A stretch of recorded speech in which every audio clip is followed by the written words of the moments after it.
Bom dia, meus irmãos, que a graça e a paz do Senhor Jesus Cristo estejam com todos nós, nesta manhã maravilhosa que o Senhor assim preparou para cada um de nós. Louvamos a Deus pela oportunidade que o Senhor nos concede de estarmos reunidos mais uma vez, não fisicamente, mas espiritualmente presentes e juntos uns com os outros, diante do nosso Senhor e Salvador Jesus Cristo.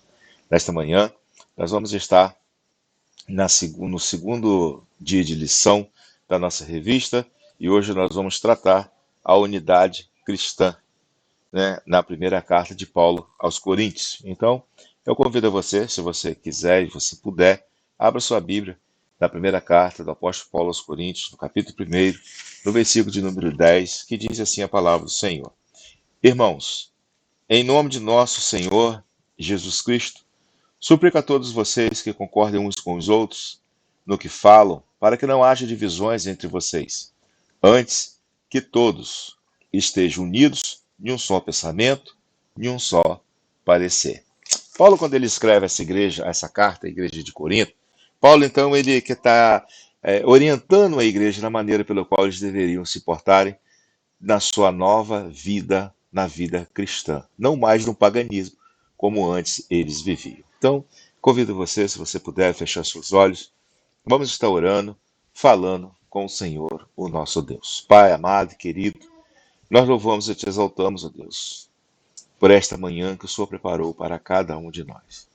Obrigado, Pai, porque o Senhor tem nos ajudado e é por essa ajuda do Senhor que nós amanhecemos vivos e podemos falar com o Senhor. Abençoa-nos, ó Deus, abre o nosso entendimento, os nossos olhos espirituais, para que possamos, ó Deus, estar diante de Ti, ouvindo Tua palavra e sabendo, ó Deus, que ela é um parâmetro para a nossa vivência. Sabemos, ó Deus, que o Senhor é o único que tem poder para perdoar os nossos pecados, o Senhor é o nosso guia, o Senhor é o nosso baluarte, o Senhor é o nosso general de batalha. Que o Senhor, Pai, esteja abrindo os caminhos para que os teus filhos possam passar com segurança. Abençoa a tua igreja, Deus, em três irmãos, para que seja uma igreja forte, uma igreja próspera na tua palavra, uma igreja, Deus, que possa verdadeiramente divulgar a palavra do Senhor e que tantos outros possam também ter o privilégio de serem salvos por meio da tua palavra. Que nesta manhã, Deus, o Senhor nos ilumine, que o Senhor nos guie e o Senhor nos tome em tuas mãos e que o Senhor possa falar conosco aquilo que nós estamos precisando ouvir da parte do Senhor. Assim nós oramos, agradecido em nome de Jesus. Amém. Bom, a unidade cristã que estava acontecendo na igreja de Corinto era uma dificuldade pelo qual eles estavam vivendo nessa nova maneira de conversão, não mais no paganismo. E eles estavam misturando muito aquela vida pagã para com a vida cristã. Então vamos lá. A igreja de Cristo ela é formada por seres humanos que ao se converterem trazem consigo toda a história de vida, seu passado e presente, com suas tradições e costumes. Na igreja de Corinto, isso se acentuava de tal maneira que havia muita dificuldade na mente dos crentes em praticar o novo padrão bíblico. Paulo então recebeu uma carta que relatava questões relacionadas ao casamento e celibato, oferendas aos ídolos, o culto público e dons espirituais, além de desvios na conduta de vários crentes, o que tornava a ruptura com o paganismo muito indefinida. Apesar de tantos erros cometidos dentro da igreja, pesava ainda sobre eles o fato de muitos serem soberbos por causa do conhecimento que julgavam ter, mas eram verdadeiros ignorantes e não sabiam nem o básico sobre a vida cristã. Foi preciso então Paulo usar a expressão não sabeis várias vezes para convencê-los do erro, e especialmente aos que achavam que sabiam tudo. Provavelmente Paulo escreveu essa primeira carta da cidade de Éfeso, onde ficou por mais de 2 anos. E provavelmente foi por volta do ano de 55 depois de Cristo que Paulo então remete essa carta para a igreja de Corinto. Agora vamos analisar alguns problemas sobre os quais a igreja estava enfrentando. No versículo de número 4 do capítulo número 3 está escrito assim: Quando, pois, alguém diz, eu sou de Paulo, e o outro, eu de Apolo, não é evidente que andais segundo os homens? Quem é Apolo? Ou quem é Paulo? A divisão, portanto, dentro da igreja está clara, mas precisamos perguntar: quais as principais causas de divisões na igreja de Corinto? Então fica claro no início desse capítulo que Paulo não podia falar a pessoas amadurecidas espiritualmente, e ele usa então o termo carnais para expressar que eram crianças espirituais. A falta de discernimento leva à conveniência natural com o mundanismo, que preza a sabedoria humana. Eles não cresciam, porque alimentavam seus apetites carnais. Assim, a carnalidade cria divisões, pois o ciúme e as contendas são atitudes carnais mais inferiores do ser humano. Os seus desejos egoístas precisamos, os seus desejos egoístas. Precisamos então sempre olhar para Jesus, corrigir o sentimento de orgulho e egoísmo e entender que todos são iguais na igreja, onde Jesus Cristo, ele é o Senhor. Bom, nessa primeira parte, nós vamos observar que Paulo ele faz uma introdução dizendo quem é Paulo ou quem é Apolo. Ou seja, quem são os homens? A igreja do Senhor Jesus Cristo. Os homens são apenas os mensageiros que Deus usa para que possam, então, lhe transmitir a sua palavra. A segunda coisa que nós podemos pensar com essa carta que Paulo escreve à igreja de Corinto são referentes às questões também disciplinares. Observe que Paulo já falava da disciplina na igreja. Hoje, a igreja, quando disciplina um irmão, alguém diz, mas isso não está certo, isso não pode. Mas a igreja de Corinto precisava ser disciplinada, alguns irmãos, e Paulo então orienta as questões da disciplina na igreja, e o seu principal objetivo é sempre recuperar o pecador. Outro problema que Paulo então vai tratar é sobre como aplicar então a disciplina na igreja. Ele tomou conhecimento de imoralidade cometidas dentro da igreja e orienta o que se deve fazer. Ele inicia, então, o capítulo 5 dizendo que geralmente se ouve que há entre vós imoralidade e imoralidade tal como nem mesmo entre os gentios, isto é, alguém que se atreva a possuir a mulher do seu próprio pai. Primeira carta de Paulo aos Coríntios, capítulo 5, versículo 1. O que temos aqui é no original grego porneia, que significa prostituição ou fornicação. Porém, a igreja ficou inerte, não tomou nenhuma providência. Todos falavam sobre o assunto, ou seja, nos cochichos, mas tudo continuava normal. Não se lamentaram, nem disciplinaram o transgressor. Pense em como Paulo então foi duro ao dizer nem entre os gentios se praticava. Isso ele então propõe uma reunião para que na autoridade do Senhor se aplicasse a disciplina.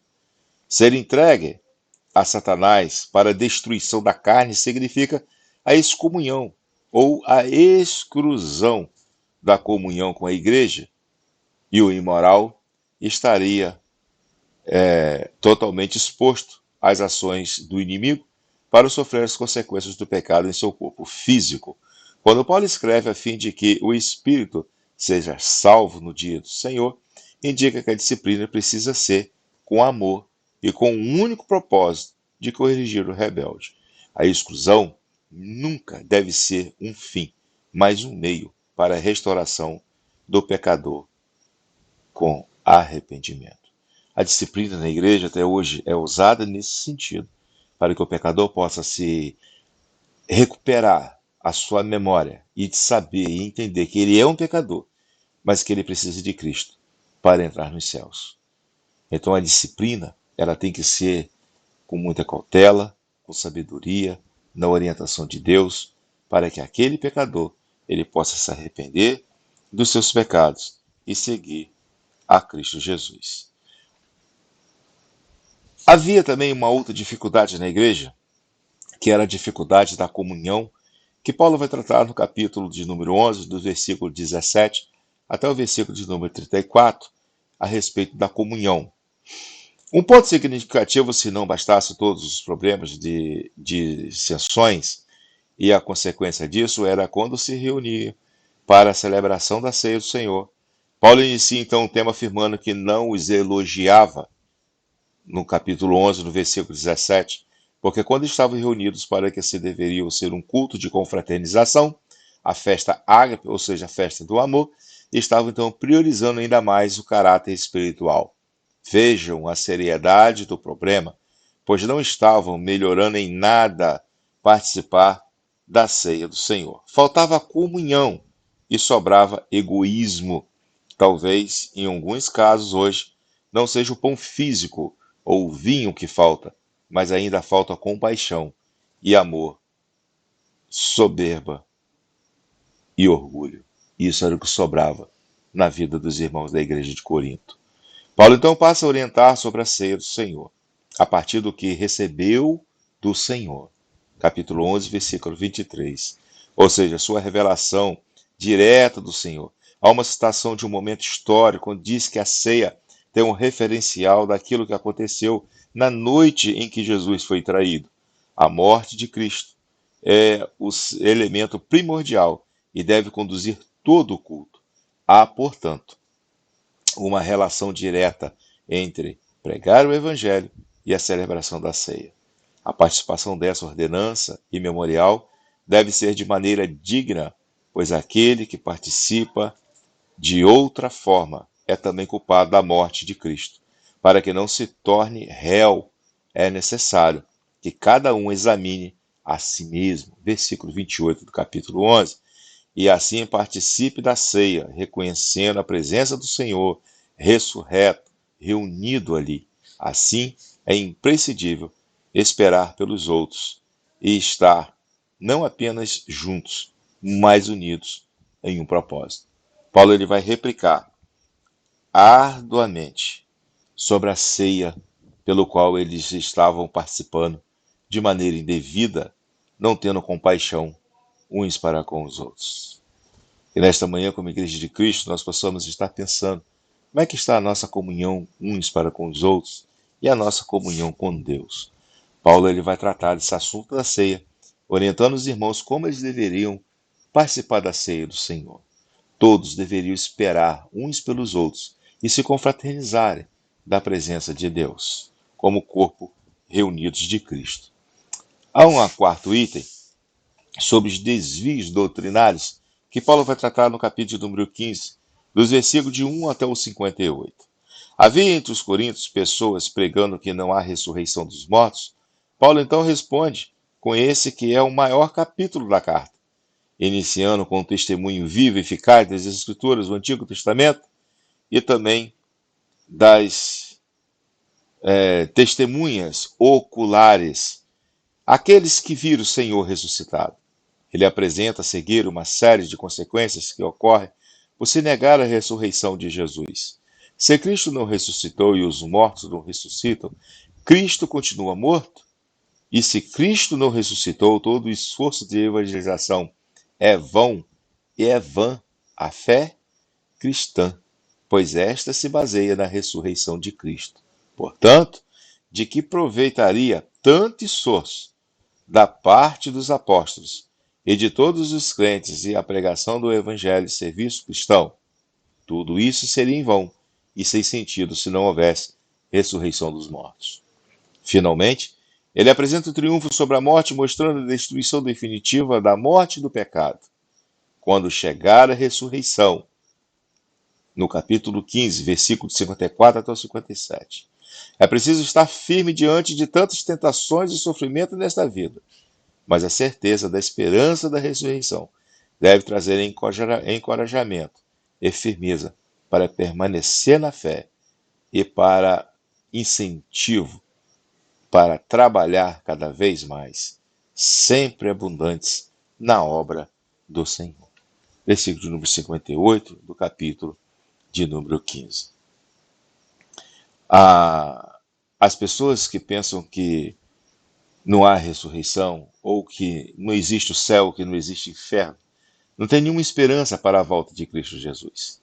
O que nos move como cristãos é exatamente a ressurreição de Cristo, a vida eterna, a esperança de passarmos uma eternidade na presença do Senhor.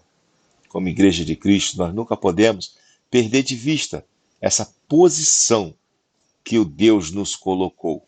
Na posição de frente, na posição de batalha, na posição de guerreiro, na posição de salvos do Senhor. Mas Paulo também trata de um outro assunto nessa carta, do capítulo número 13, a respeito do dom supremo. Deixe esse capítulo por último, porque ele se aplica a todos os assuntos da carta. Embora sabamos que ele está mais relacionado com os dons espirituais, que também era um motivo de divisões na igreja. O amor é dom supremo, que suplanta todas as dificuldades de relacionamento. Na perspectiva de Paulo, o problema principal da igreja de Corinto era a falta de amor. Assim, então, perguntamos: como está esse quesito em nossas igrejas hoje? Uma pergunta muito interessante. Os irmãos verdadeiramente estão amando uns aos outros, a ponto de dedicar o seu tempo para ajudar o seu próximo? Paulo, nesse capítulo, ele quer ressaltar a supremacia do amor e usa comparações e hipérboles para mostrar que todos os dons e ações eclesiásticas são inúteis se são realizadas sem amor. Ele mostra através das palavras: paciente, benigno, espera e suporta, que são atitudes de mansidão. Porém, não reduz o amor a um sentimento banal ou mecânico. Pelo contrário, é preciso muito autocontrole para exercitar o amor em meio à indiferença. O amor não se ressente do mal, tudo ou sempre suporta e jamais acaba. Ele expressa quando, porém, vier o que é perfeito. Referindo-se à segunda vinda de Cristo, no capítulo 13, do versículo 10. Quando, porém, vier o que é perfeito. Ele está falando que Cristo é perfeito na sua segunda vinda. A segunda vinda de Cristo como o último acontecimento para o plano final de Deus. E para nós concluirmos, vimos neste estudo que, embora não seja perfeita neste mundo, a igreja precisa caminhar nesse sentido, pois perfeita será nos céus. Qualquer rebeldia, presunção, divisão e falta de amor precisam ser combatidos dentro da igreja. Outros temas também não foram tratados aqui desta lição, como, por exemplo, casamento e divórcio, alimentos oferecidos a ídolos, dons espirituais, coletas de ofertas. Mas o mais importante é aprender que problemas existem quando estamos juntos, seja em família ou na igreja. E é crucial saber resolvê-los para o bem de todos e glorificação do nome do Senhor. Faça uma avaliação. Olhe para você mesmo. Como está a sua comunhão com Deus? Como está a sua comunhão com os irmãos? Como está você aplicando os dons que Deus te deu para o serviço, para a obra do Senhor? Que nesta manhã o Senhor possa estar abrindo os nossos olhos espirituais e que nós possamos ver a necessidade do corpo de Cristo para ali nós atuarmos como mensageiros, embaixadores do Senhor nesta terra. Que esta carta à igreja de Corinto, ela é como se fosse recente para nós, nos chamando a atenção no compromisso de cristão, que não podemos nos igualar ao mundo pelo qual nós vivemos. Que Deus te abençoe nesta manhã e que o Espírito Santo de Deus completa no teu coração aquilo que falta para você entender o amor e a compaixão que Deus teve por nós e assim também Ele deseja que nós temos com o nosso próximo. Vamos estar orando nesse momento, seja um intercessor ou uma intercessora nesse momento. Vamos estar orando por aquelas pessoas que nós precisamos, que precisa de um toque especial do Senhor. Amado querido Deus, mais uma vez adentramos na tua presença nesta manhã e te pedimos, Pai, pelos membros da tua igreja, pelos idosos, ó Deus, pela família, pelos filhos, pelos netos, bisnetos, Que o Senhor, Pai, esteja abençoando cada um deles, ó Deus, e que possamos nos fortalecer no Senhor. Os jovens, os adolescentes, ó Deus, da tua igreja, para que possamos, ó Deus, caminhar na tua presença, nos afastando a cada dia do mal, e que o Espírito do Senhor possa verdadeiramente habitar em nós e nos acusar, ó Deus, quando nós pecamos, sabendo, ó Deus, que o Senhor tem cuidado de nós, que o Senhor, teu Deus, tem estendido a tua boa mão e que o Senhor, Pai, está sempre à disposição para nos ajudar. Abençoa-nos, ó Deus, porque nós precisamos do Senhor. Nós oramos, Deus, pela vida do irmão Milton, Deus, que o seu pai esteja visitando no hospital, Deus, nesta manhã, e que ele possa, Deus, se recuperar a cada dia, Deus, e voltar para o teu lar. Abençoa a irmã Carolina, que o seu pai esteja com ela, com toda a sua família, Deus, para que possam estar firmes e sempre constantes na tua palavra. Abençoa os demais membros da tua igreja, Deus, que o seu pai esteja visitando cada um dos enfermos, daqueles que precisam de um toque especial do Senhor. Quantos idosos, ó Pai, nós temos na nossa igreja e que precisam, Deus, de uns cuidados especiais que somente o Senhor pode nos oferecer. Assim, Pai, nós te oramos, agradecidos, em nome e pelo amor de Jesus Cristo, hoje e para todos sempre. Amém e amém. Que Deus te abençoe, que Deus te guarde. Logo mais estaremos na igreja fazendo um culto de ação de graça. O irmão Tassi vai estar trazendo a palavra de Deus para os nossos corações. Que Deus te abençoe e até a próxima, se assim Deus permitir.